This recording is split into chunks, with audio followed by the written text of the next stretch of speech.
नमस्कार दोस्तों। OCN network में आपका स्वागत है। मैं हूं ओमकार चौधरी। तीन चार विषय हैं जिन पर बात करेंगे। मानसून सत्र का पहला दिन था और जैसा अपेक्षित था, विरोधी दलों ने निराश नहीं किया।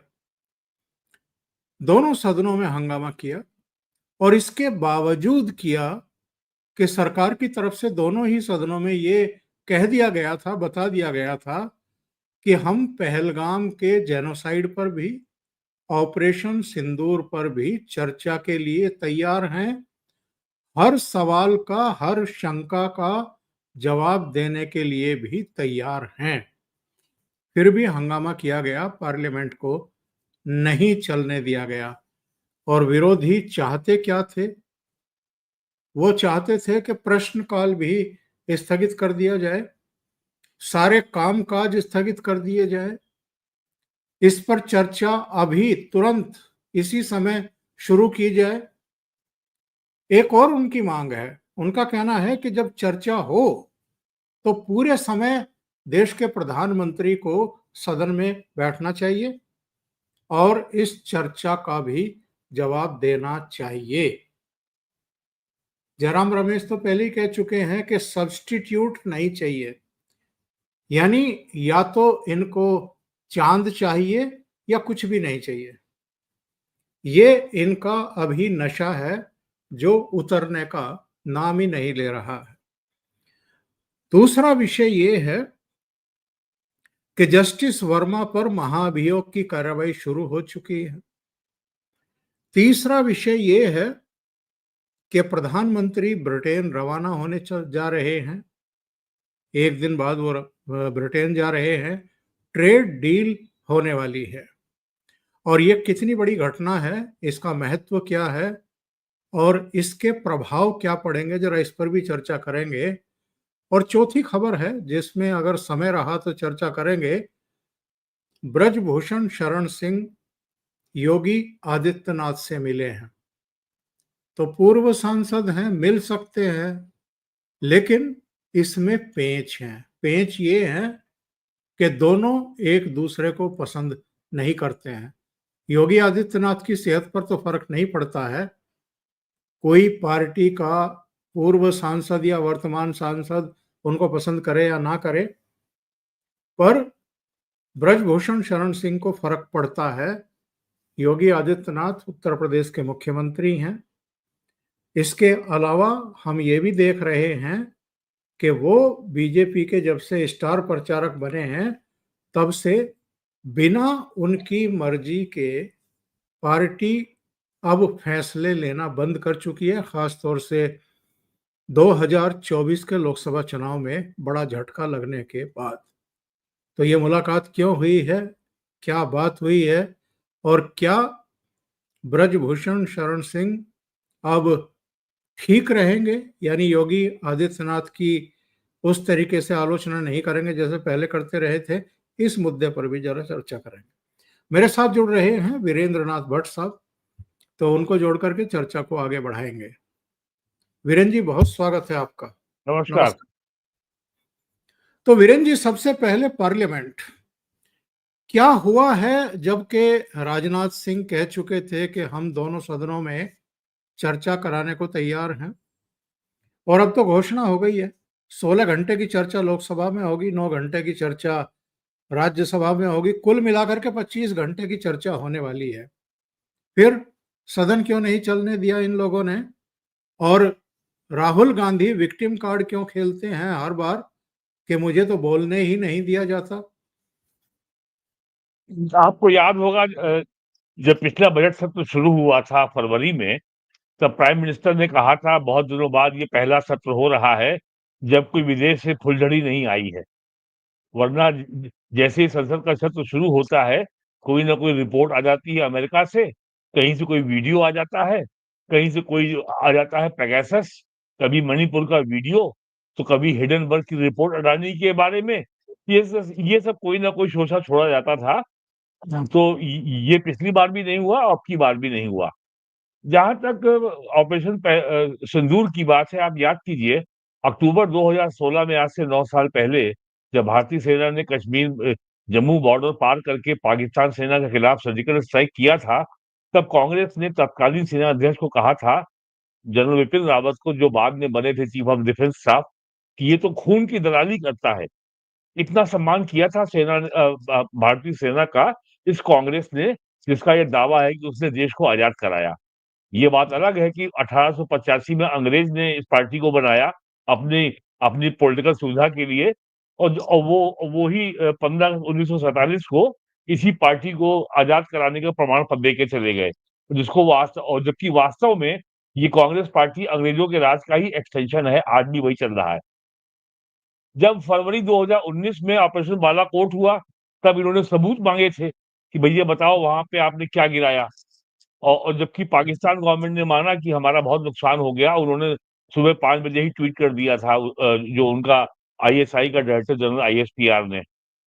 अब ये ऑपरेशन सिंदूर हो रहा है, तब ये राहुल गांधी पहले बोल चुके हैं, नरेंद्र ने सरेंडर कर दिया। फिर कम्युनिस्टों ने जो है एक अभियान चलाया, पीओके क्यों नहीं लिया, और उसके बाद इन लोगों ने जो है इतना ज्यादा ट्रोल किया हमारे देश के फॉरेन सेक्रेटरी विक्रम मिश्री को, कि उनको अपना ट्विटर अकाउंट सस्पेंड करना पड़ा, बंद करना पड़ा। और ये बाकायदे कम्युनिस्टों की चाल थी कि बीजेपी बहुत राष्ट्रवादी बनती है, इसको जो है राष्ट्रवाद के मुद्दे पे जो है इसको परेशान किया जाए, इसको एम्ब्रेस किया जाए, शर्मिंदा किया जाए। उसके बाद राहुल गांधी ने कहा कि ट्वीट किया कि जयचंद जयशंकर, जय जयशंकर। फिर इन्होंने जयशंकर को मुखबिर कहा था, जबकि इनको ये नहीं पता है कि जो इंटरनेशनल मिलिट्री प्रोटोकॉल है, भारत सरकार के, वो भारतीय सेना के डायरेक्टर जनरल मिलिट्री ऑपरेशन ने बाकायदा पाकिस्तान के डायरेक्टर जनरल मिलिट्री ऑपरेशन को हॉटलाइन पे कहा कि हमने आपके देश में जो टेररिस्ट बेसेस हैं उस पे हमला किया है, और हमला हमारा सीमित है, और कृपया इसको, और हमने किसी सिविलियन मिलिट्री इंस्टॉलेशन पे हमला नहीं किया है, तो रिटेलिएट आप न करें। लेकिन वो नहीं माने, उन्होंने रिटेलिएट किया। और अब ये सामने आ गया है कि 850 से ज्यादा पाकिस्तान ने मिसाइल छोड़ी, और भारतीय मिसाइल डिफेंस सिस्टम ने सबको न्यूट्रलाइज कर दिया। इनको ये भी मालूम होना चाहिए, जब ईरान ने 22 जून को B-2 बॉम्बर से ईरान का जो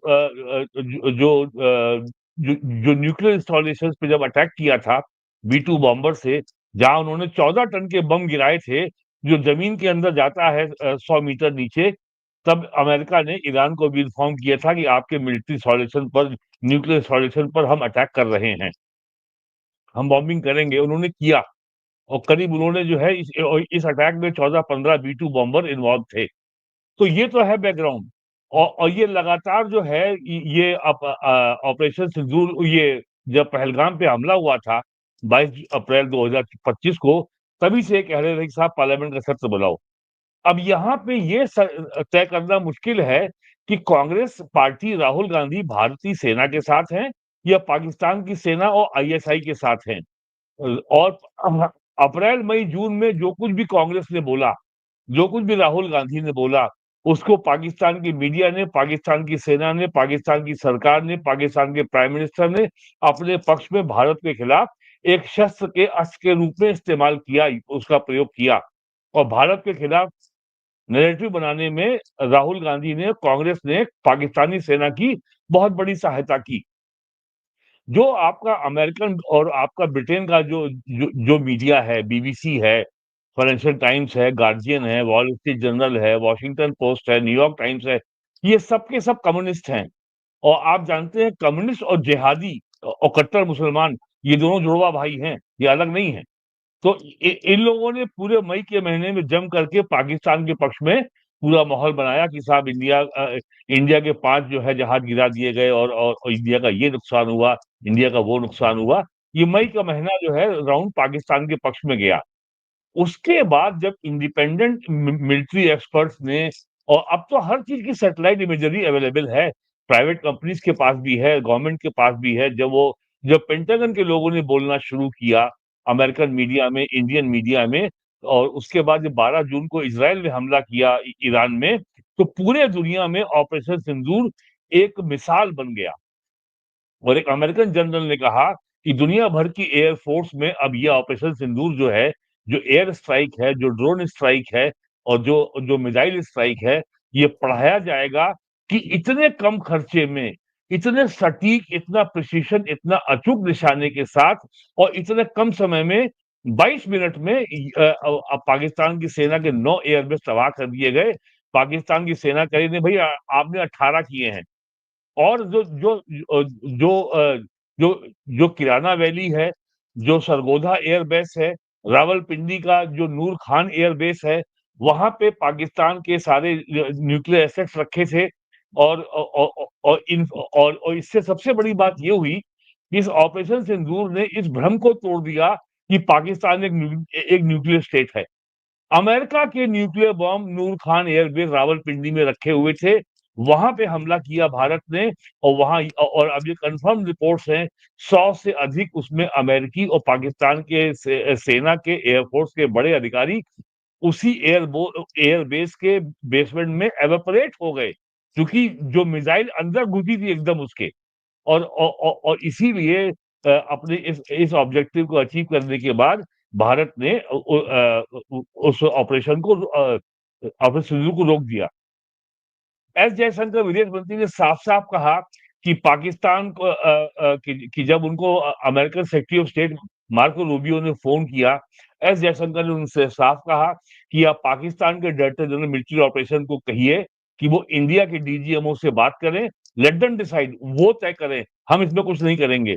यही अमेरिका ने किया जब पाकिस्तान के डीजीएमओ ने फ़ोन किया इंडिया को, तब इंडिया ने कहा ठीक है, आप भी रोकिए, हम भी रोकते हैं। तो इस बैकग्राउंड के तहत अब कांग्रेस की चिंता ये है कि नरेंद्र मोदी को राष्ट्रवादी नैरेटिव बनने में सफल होने से कैसे रोकना है। यही एजेंडा कम्युनिस्टों का भी है। सारे यूरोपीय देशों में राष्ट्रवाद को बहुत ही घृणा की दृष्टि से देखा जाता है। They they take it as a very bad word, क्योंकि उनके यहाँ हिटलर और मुसोलिनी का इतिहास है, फासिज्म इन इटली एंड नाज़ीवाद इन जर्मनी। तो वो लोग नेशनलिज्म से, राष्ट्रवाद से बहुत घृणा करते हैं यूरोप के लोग, और वही वो चाहते हैं भारत में हो जाए। लेकिन भारत का राष्ट्रवाद यूरोप से अलग है। हमारा उनका मामले में कोई तुलना ही नहीं है। तो कांग्रेस को लगता है कि ये नैरेटिव कैसे बीजेपी के पक्ष में बनने से रोका जाए, जबकि सारे अध्ययन, सारे सर्वे रिपोर्ट ये बताते हैं कि पूरा देश ऑपरेशन सिंदूर से बेहद संतुष्ट है, बेहद आश्वस्त है, बेहद प्रसन्न है, बेहद पुलकित है। तो इन्होंने अब इसमें कैसे जो है इस खीर में नींबू डाला जाए, तो इनके 3 मुद्दे हैं। आपने पीओके क्यों नहीं लिया? आप बताइए आप पे कितने रफ़ाल गिराए गए? आप पे कितने लोग मारे गए? ये इस तरह के मुद्दे उठा रहे हैं कि कैसे खीर में ये मीठी खीर देश खा ना पाए, इसमें इसमें पहले नींबू डालो, नहीं फटती है तो इसमें तेजाब डालो। तो केवल यही काम हो रहा है, इसीलिए ये सारा नाटक आज किया जा रहा है। जबकि संसद का सत्र प्रारंभ होने के पहले प्राइम मिनिस्टर ने जो ऑल पार्टी डेलीगेशन तमाम 2-3 दर्जन देशों में गए थे, उसमें विपक्ष शामिल हुआ। इसकी प्राइम मिनिस्टर ने प्रशंसा की और प्राइम मिनिस्टर का जो भी एड्रेस टू मीडिया था, वो बहुत ही सकारात्मक था, बहुत ही कंसिलिएटरी था। और विपक्ष को इसका न्योता था कि आइए हम लोग इस मुद्दे पर सकारात्मक चर्चा करें। अब अगर 16 घंटे की डिबेट अगर लोकसभा में अगर स्वीकार कर ली गई है, तो सवाल ये उठेगा कि 16 घंटे कांग्रेस की ओर से बोलेगा कौन? कौन है उनके पास बोलने वाला? कोई है उनके पास बोलने वाला? अभी अप्रैल में वक्फ बिल पास हुआ लोकसभा से, और 6 महीने वो बिल जब इंट्रोड्यूस हुआ था लास्ट ईयर, तो वो जॉइंट पार्लियामेंट्री कमेटी को रेफर कर दिया गया था। जॉइंट पार्लियामेंट्री कमेटी ने उस पर 6 महीने अधिक काम किया और इतना विरोध किया था कांग्रेस ने, लेकिन कांग्रेस के पास वक्फ बिल के ऊपर लोकसभा और राज्यसभा में कोई बोलने वाला मजबूत वक्ता ही नहीं था, जो फोर्सफुल स्पीच कर सकता हो। स्वयं राहुल गांधी वक्फ बिल के ऊपर डिबेट से संसद से गायब रहे। अब आज ये कहते हैं कि 16 घंटे की चर्चा मंजूर हो गई और उसके बाद ये केवल और पिछले 11 साल का इनका इतिहास देख लीजिए, झूठ के अलावा।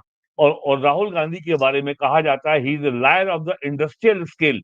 जो फैक्ट्री की स्पीड से झूठ उगलता है। तो ये केवल आज जो हुआ है, ये उसी का ये जो 11 साल से जो करते आ रहे हैं, ये उसी की पुनरावृत्ति है। और दूसरी चिंता इनकी ये हो गई है, आजाद भारत के इतिहास में पहली बार ऐसा हुआ है 2025 में 78 इयर्स में कि इन्फ्लेशन लोवेस्ट लेवल पे है 2.4%, 2.6% के ऊपर। और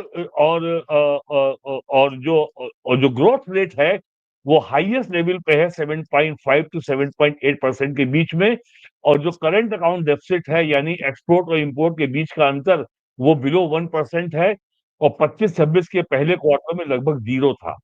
तो जब इकोनॉमिक स्थिति इतनी कंफर्टेबल है, तो अब ये ले आए खाद का मुद्दा। खाद की का समस्या इसलिए पैदा हो गई कि आपकी बार समय से पहले मानसून आ गया, एरिया अंडर धान बढ़ गया, और डीएपी की डिमांड बढ़ गई। और पिछले वर्ष की तुलना में चाइना ने अब की बार निर्यात पर तमाम किस्म के प्रतिबंध लगा दिए। तो जो टोटल डीएपी और यूरिया की जो अवेलेबिलिटी है, वो अब की बार कम हो गई और डिमांड ज्यादा हो गई, क्योंकि पानी पहले क्योंकि मानसून पहले आ गया। तो उससे संकट हुआ, लेकिन वो संकट भी लगभग काबू में आ गया है। और सरकार ने एडिशनल सप्लाईज की व्यवस्था कर ली है जॉर्डन से। और दूसरा, यूक्रेन से भी आयात बंद हो गया क्योंकि वहां वॉर चल रहा है। तो इसको भी इन्होंने बस केवल कह दिया कि अब ये नहीं कह पा रहे हैं कि खाद की कमी से अडानी को फायदा हो रहा है, क्योंकि अडानी तो खाद में है ही नहीं। तो ये केवल इनकी हताशा और निराशा है। आप 11 साल में कांग्रेस के किसी एक नेता का कोई जोरदार भाषण राज्यसभा या लोकसभा में आप आप रिकॉल नहीं कर सकते। इनके पास कोई बोलने वाला नहीं है। तो ये इनकी समस्या है। तो केवल झूठ फैलाओ, घृणा फैलाओ, सरकार के खिलाफ अविश्वास फैलाओ, सेना के खिलाफ अविश्वास फैलाओ। और अभी और ये पूरे जुलाई के महीने में ये चुनाव आयोग के खिलाफ घृणा फैला रहे थे। उसके पहले मई जून में ये महाराष्ट्र में चुनाव को लेकर के चुनाव आयोग के खिलाफ घृणा फैला रहे थे।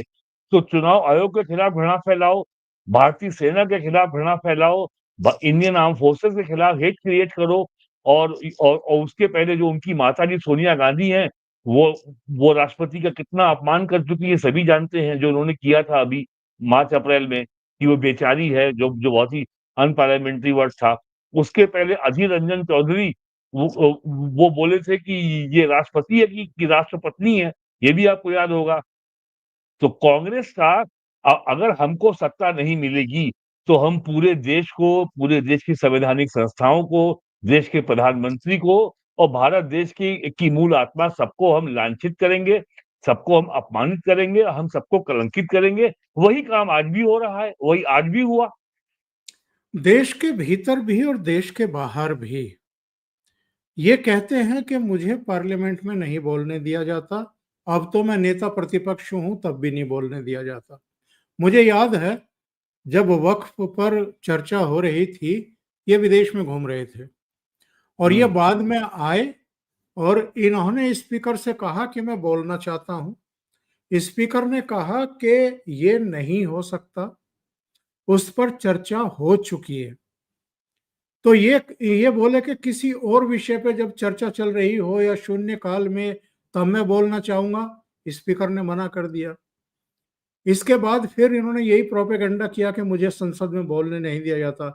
तो एक इंटरव्यू के दौरान अमित शाह ने ये कहा था कि इनको कोई ऐसी इम्यूनिटी नहीं मिली हुई है, कोई विशेषाधिकार नहीं मिला हुआ है कि ये जब चाहेंगे तब टहलते हुए आएंगे और आकर के बोलना शुरू कर देंगे, और जब इनकी मर्जी होगी तब ये नहीं आएंगे पार्लियामेंट में। नियम, कायदे, कानून है पार्लियामेंट के, उनके तहत ही आपको बोलना होता है। तो लोकसभा में ये और राज्यसभा में मल्लिकार्जुन खड़गे दोनों कभी भी खड़े हो जाते हैं कि हमें इस विषय पर बोलना है। और मुझे लगता है कि एक बड़ी पते की बात और कही थी अमित शाह ने। उनसे पूछा गया था, स्मिता प्रकाश इंटरव्यू ले रही थी, उन्होंने कहा कि सब नेता प्रतिपक्ष को इससे पहले तो जब कभी वो किसी विषय पर हस्तक्षेप करना चाहते थे या बोलना चाहते थे, तो उनको बोलने दिया जाता था। तो अमित शाह ने कहा था कि ये देखना पड़ता है कि नेता प्रतिपक्ष पद पर बैठा कौन है। यानी क्या अब ये तय कर लिया है सरकार ने भी, सभापति और स्पीकर ने भी, कि नहीं चलने दी जाएगी इनकी धींगा-मुश्ती और इनकी मनमानी नहीं चलने देखिए, देंगे? एक एक मोटी बात सारे लोगों दर्शकों को समझ लेनी चाहिए। दुनिया की हर संसद यानी विधायिका, अमेरिका में कांग्रेस कहते हैं और हर देश में अलग-अलग नाम है। ब्रिटेन में हाउस ऑफ कॉमन्स है, हमारे यहाँ संसद है और बाइकैमरल है, लोकसभा है, राज्यसभा है। और एक लेकिन जो जेनेरिक नेम है वो है विधायिका, यानी लेजिस्लेचर। दुनिया की हर लेजिस्लेचर में उसका बिजनेस उसका कार्य का संचालन की एक नियमावली बनी हुई है। और नियमावली जो है, जो बनी हुई है, उसके साथ-साथ परंपराएँ हैं, कन्वेंशन है। और तीसरा है समय-समय पर स्पीकर या विधायिका का जो सभापति है, उसके द्वारा दी गई रूलिंग, उसके द्वारा दिए गए निर्णय। इन 3 आधार पर दुनिया में समस्त विधायिका का संचालन होता है। भारत में भी कोई नई बात नहीं है। तो ऐसा नहीं कि नरेंद्र मोदी के आने और संसद के कार्य संचालन की नियमावली में सदन की रूल कमेटी के में परीक्षण के बाद ही सदन की सहमति से ही हो सकता है। लोकसभा का स्पीकर या सरकार कभी भी अपने तरीके मनमर्जी और एक तरफ़ा नियमों में संशोधन नहीं कर सकती। कभी आज तक हुआ ही नहीं है 78 सालों में देश में। किसी विधानसभा में नहीं हुआ, किसी भी ना लोकसभा में हुआ। तो और नियमों के अनुसार यदि वक्फ बिल पे चर्चा हो चुकी है और वक्फ बिल पास हो चुका है, तो उसके बाद उस विषय पर लीडर ऑफ अपोजिशन या सदन का कोई भी सदस्य कोई उस पे भाषण नहीं कर सकता, ये नियम कहता है। जो एजेंडा जो एजेंडा हाउस के बिजनेस में जो एजेंडा जो कार्यसूची में लिस्टेड था, अगर वो एक बार पूरा हो गया, तो दोबारा उस पे ऊपर कोई टिप्पणी नहीं की जा सकती, क्योंकि उसको किस कॉन्टेक्स्ट में फिर गिना जाएगा। तो ये एक स्थापित नियम है, देश के सभी विधानसभा, लोकसभा, राज्यसभा और दुनिया के लगभग सभी विधायिका में ये नियम है। तो राहुल गांधी का ये कहना कि मुझे बोलने नहीं दिया जाता और मुझे और तो ये केवल इससे साफ है कि वो जानबूझ करके नियम का उल्लंघन करना चाहते हैं, उल्लंघन करते हैं और जब जब उनको अनुमति नहीं मिलती है, तो वो कहते हैं कि साहब मुझे तो विक्टिम कार्ड खेलते हैं और कहते हैं मुझे बोलने नहीं दिया जा रहा। मैं यूपी की विधानसभा को 85 से कवर कर रहा हूँ, आज 40 साल हो गए। लेकिन कोई ऐसी घटना कभी नहीं देखी मैंने, वो चाहे कांग्रेस की सरकार रही हो, जनता दल की रही हो, बीजेपी की, बहुजन समाज पार्टी की या समाजवादी पार्टी की, जब कभी किसी व्यक्ति ने नियमों के बाहर जाकर के सदन में कोई बात कहने की कोशिश की हो और कभी उसको चेयर ने या अध्यक्ष ने या सभापति ने कभी उसको इसकी अनुमति दी हो, ऐसा कभी नहीं हुआ। और यदि अगर उन्होंने कोई बड़ा चेष्टा की भी है, तो उनका वक्तव्य कभी सदन की कार्रवाई में कभी दर्ज नहीं किया जाता। राहुल गांधी को 20 साल सांसद बने हो गए हैं। वो जो है 4, 9, 19, 24 5वीं बार सांसद हैं। तो उनसे इतनी तो अपेक्षा की जाती है कि अब उनको सदन के संचालन की नियमावली के जो बहुत ही बेसिक नियम हैं, उसकी जानकारी होगी। और अब तो वो लीडर ऑफ अपोजिशन हैं और प्रोटोकॉल के अनुसार लोकसभा में लीडर ऑफ द हाउस के बाद लीडर ऑफ द अपोजिशन का स्थान आता है। तो उनसे बहुत ही ज़िम्मेदार आचरण की और बिहेवियर की अपेक्षा की जाती है।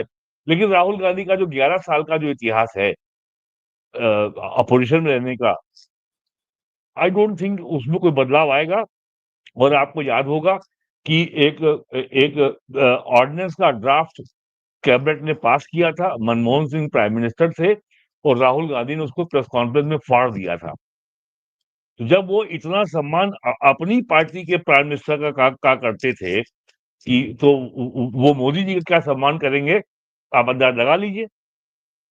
बिल्कुल सही है। कहीं इनके दिमाग में ये तो नहीं घुसा हुआ है कि मैं किसी खानदान विशेष से हूँ, मैं जब चाहूँगा तब आऊँगा, मैं जब चाहूँगा तब बोलूँगा, मेरी जब मर्ज़ी होगी तब मैं नहीं बोलूँगा, ये भी कहीं दिमाग में होगा। बहरहाल उन उनके पास केवल एक ही है, सेंस ऑफ एंटाइटलमेंट। मेरी मैं 10 साल डिफेक्टो प्राइम मिनिस्टर रहा। मेरे पापा प्राइम मिनिस्टर रहे। मेरी दादी प्राइम मिनिस्टर रही, मेरी दादी के पापा प्राइम मिनिस्टर रहे, तो मैं भी प्राइम मिनिस्टर बनूँगा। ये मोदी कौन है? तो ये जो उनका एंटाइटलमेंट है, जो अधिकार है, जो डायनास्ट की बीमारी होती है, यही बीमारी राहुल गांधी की है और कुछ नहीं है, और इसका इलाज किसी के पास नहीं है। जस्टिस वर्मा के खिलाफ महाभियोग की कार्रवाई शुरू हो गई है। कुल मिलाकर के 208 सांसदों ने सिग्नेचर उधर किए हैं लोकसभा में। दोपहर तक की रिपोर्ट है, उसके बाद कुछ और हो गए होंगे। हुँ, और राज्यसभा के हुँ, भी दोनों जगह ही ये आने वाला है। और इसके लिए एक विशेष समिति भी ऑलरेडी गठित हो रही है। उसके नाम भी आ जाएंगे, सुप्रीम कोर्ट के भी कोई जज होंगे और शायद हाई कोर्ट के होंगे। जो भी नियम रहते होंगे महाभियोग से रिलेटेड, वो सब औपचारिकताएं पूरी करके ये अब शुरू हो रहा है। लेकिन अभी जस्टिस वर्मा का एक बयान बड़ा सुर्खियों में रहा सोशल मीडिया पर भी। उन्होंने कहा कि मेरे घर से मुद्रा मिली है, नोट मिले हैं, नोटों के भरे हुए बोरे मिले हैं, इसका मतलब ये नहीं है कि वो नोट मेरे हैं। तो सोशल मीडिया पर किसी ने कहा कि आपके घर में तो आपकी बीवी भी है, आपके बच्चे भी हैं, कल को ये मत कह देना कि इस बात की क्या गारंटी है कि वो भी हुँ, मेरे हुँ। हैं या नहीं है। तो ये जो बेशर्मी है जुडिशियरी की, कि सबको दिखाई दे रहा है। और retired chief justice of India ने भी इनको सलाह दी थी कि आपको रिजाइन करना चाहिए, नहीं किया, पद नहीं छोड़ा। हालांकि उनका ट्रांसफर करने वाले भी वही थे, दिल्ली से इलाहाबाद, प्रयागराज। तो इसको आप किस दृष्टि से देख रहे हैं जो अब कार्रवाई शुरू हो रही है? और क्या ये विपक्ष इसमें सहयोग करेगा या अड़ंगेबाजी लगाएगा? देखिए, कपिल सिब्बल का तो बयान यही आया है कि वो उसका विरोध करेंगे। वो राज्यसभा के मेंबर भी हैं और सुप्रीम कोर्ट बार एसोसिएशन के अध्यक्ष भी हैं, और एक बहुत बड़े वकील भी हैं।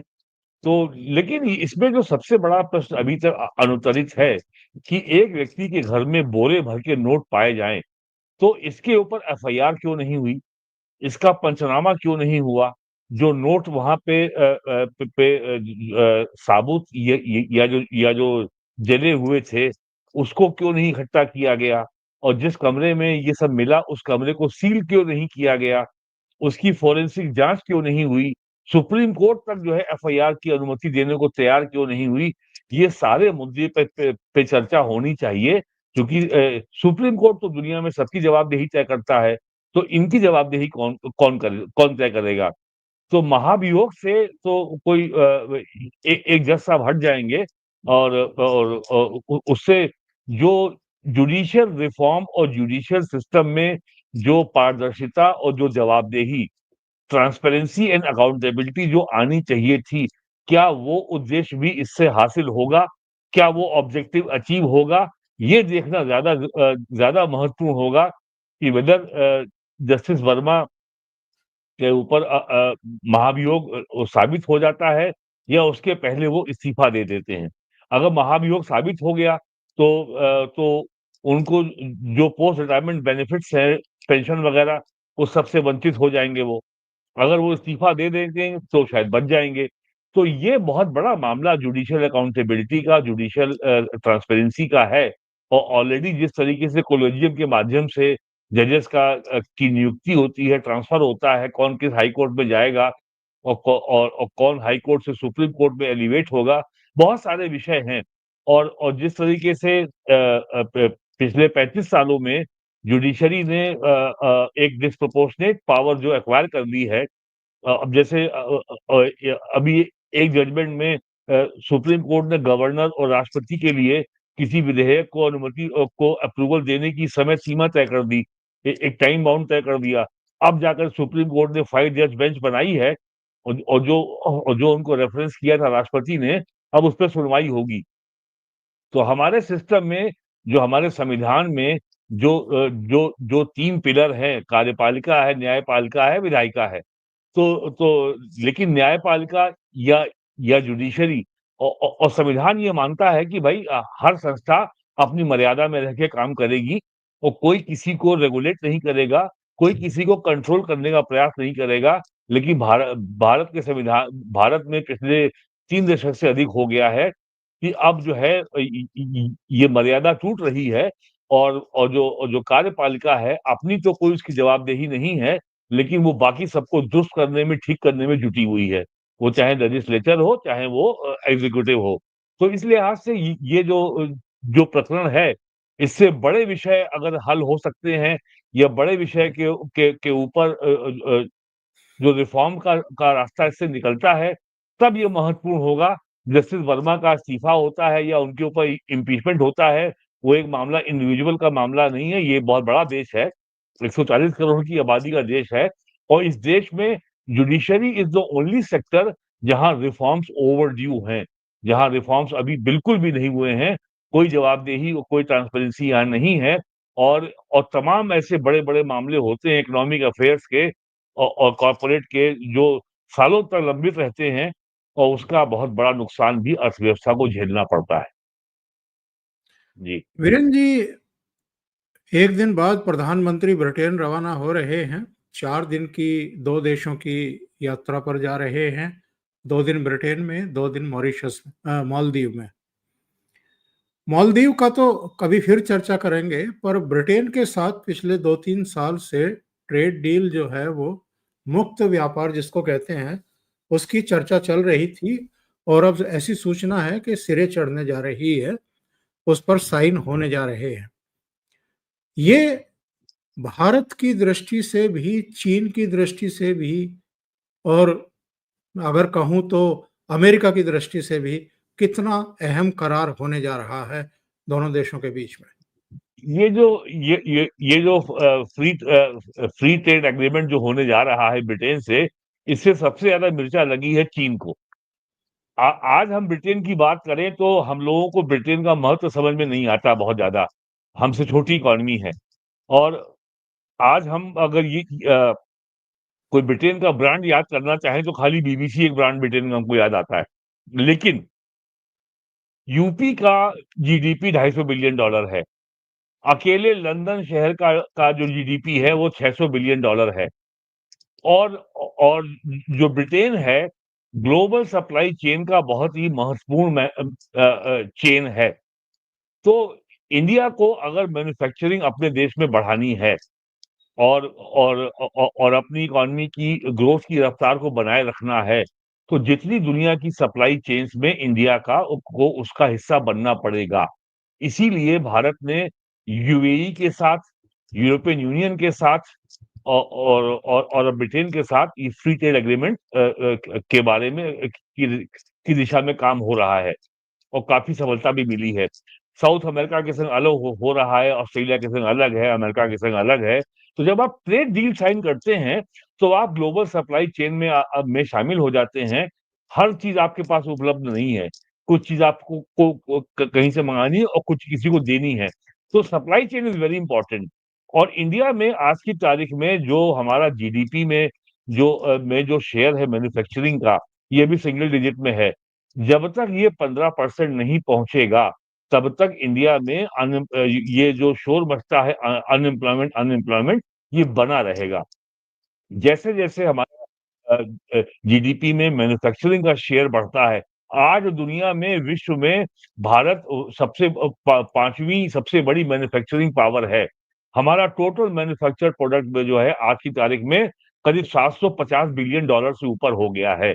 जिस दिन ये 1.5 से 2 ट्रिलियन के बीच में हो जाएगा, तब इंडिया वास्तव में एक ताकत होगा। तो इस लिहाज से ये बहुत इम्पोर्टेंट है।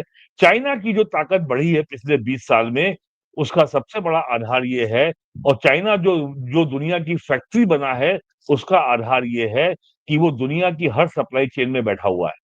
अब धीरे-धीरे इंडिया हर सप्लाई चेन में घुस रहा है और चाइना की डोमिनेंस को, चाइना के प्रभुत्व को भारत चुनौती दे रहा है और भारत ने जो ब्रिटेन से डील साइन होने जा रही है, वो भारत की शर्तों पर है। यहाँ तक कि ब्रिटेन में आलोचना हो रही है कि ब्रिटेन भारत के दबाव में आ गया और इसमें भारत के हितों की ज़्यादा रक्षा हो रही है और ब्रिटेन को बहुत कुछ नहीं मिलने वाला। और जब ब्रिटेन के पास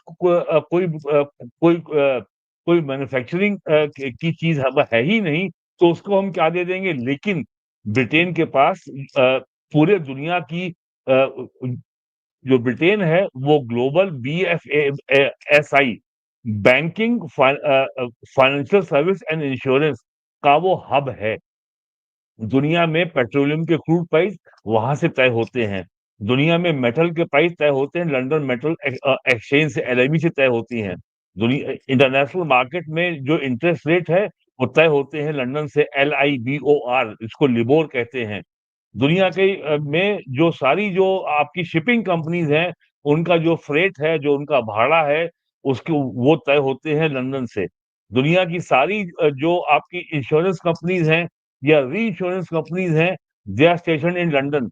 अगर एयर इंडिया का के प्लेन का कोई अगर इंडियन कंपनी अगर इंश्योरेंस करेगी तो वो उसका री इंश्योरेंस कराएगी, और इन केस ऑफ क्लेम वो claim will be paid by the company जो लंदन में बैठी है और जो री इंश्योरेंस कर रही है।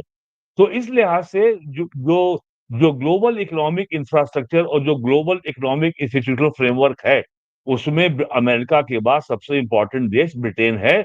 और इंडिया के लिए इकोनॉमिक डेवलपमेंट के लिहाज से और इंटरनेशनल ट्रेड में और मैन्युफैक्चरिंग में तेजी से अगर हमें आगे बढ़ना है, उस लिहाज से ये डील बहुत इंपॉर्टेंट है। जी, जी। आज एक और बड़ी घटना हुई है, लखनऊ में ही घटी है जहां आप बैठे हैं। ब्रजभूषण शरण सिंह 6 बार के मेंबर ऑफ पार्लियामेंट और रेसलिंग फेडरेशन ऑफ इंडिया के चेयरमैन रहे हैं। विवादों में भी फंसे हैं। महिला पहलवानों ने उनके खिलाफ मोर्चा खोला था। बाद में पता चला कि पॉलिटिकली मोटिवेटेड था, और फिर ये भी पता लगा कि इसके पीछे कौन था। कांग्रेस ने इनमें से एक पहलवान को टिकट भी दिया, अब वो कांग्रेस के टिकट पर MLA एमएलए बन भी गई है। है। तो ब्रजभूषण शरण सिंह और योगी आदित्यनाथ दोनों के बीच में 36 का आंकड़ा माना जाता रहा है, और ब्रजभूषण योगी जी के खिलाफ भी बयानबाजी करते रहे। लेकिन सुनते हैं कि आज उनकी योगी जी से मुलाकात हुई है और करीब 1 घंटा दोनों साथ रहे हैं मुख्यमंत्री आवास पर। आपकी क्या सूचना है और इस मुलाकात का मतलब और महत्व क्या है? देखिए ब्रजभूषण शरण सिंह तो 1990 में जब कार सेवा हुई थी अयोध्या में बाबरी मस्जिद राम जन्मभूमि विवाद में, तब ये चर्चा में आए थे। ये बड़ी संख्या में कार सेवक लेके आए थे। लेकिन ये भारतीय जनता पार्टी के कोई समर्पित ट्रेंड काडर के आदमी नहीं है। इनका ये अपने बाहुबली थे, इसलिए इनको टिकट मिल गया था और MP हो गए थे। और ये बीच में समाजवादी पार्टी चले गए थे, वहां भी MP हो गए थे। इनकी पत्नी भी एक बार MP रह चुकी हैं, अब इनका बेटा MP है। तो ये बेसिकली बाहुबली है। और अब ये मेंबर ऑफ पार्लियामेंट नहीं है। तो इस समय इनका राजनीतिक जो इनके सितारे गर्दिश में है, तो इसलिए अब ये योगी जी से संबंध बढ़ाना चाहते हैं, जबकि योगी जी ने कभी इनको महत्व नहीं दिया है। और भी बहुत सारी बातें हैं जो बीजेपी के अंदरूनी जो पावर स्ट्रगल है, उससे मुझे मतलब नहीं है। लेकिन ये कोई बहुत ही स्वच्छ छवि के व्यक्ति नहीं है।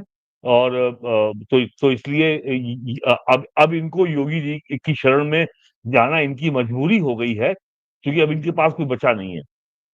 तो इसलिए ये जो है और जो बीजेपी के अंदर जो भी इंटरनल कॉन्ट्रडिक्शंस थे, उसको इन्होंने जो है उसमें इन्होंने अपना लाभ उठाने की कोशिश की थी।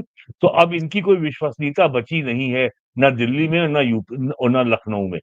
तो अब ये इनका अंतिम प्रयास था कि शायद योगी जी से गुहार करें, शायद वो कुछ सुन लें। ऐसा कुछ हुआ नहीं है। हालांकि ये भी खबर आई है कि उनके गृह जनपद गोंडा में आज पटाखे फोड़े गए हैं। अब वो क्यों फोड़ गए वो ये तो वहीं के लोग बताएंगे। वहां ये मानना है कि योगी जी ने उनको माफ कर दिया है, जबकि योगी जी जो है उनको अब ब्रजभूषण शरण सिंह जैसे व्यक्ति को अपने निकट तो नहीं आने देंगे। भट्ट साहब, बहुत बहुत धन्यवाद आपका जुड़ने के लिए और कई महत्वपूर्ण मुद्दों पर चर्चा करने के लिए। Thank you so much. जी नमस्कार। नमस्कार।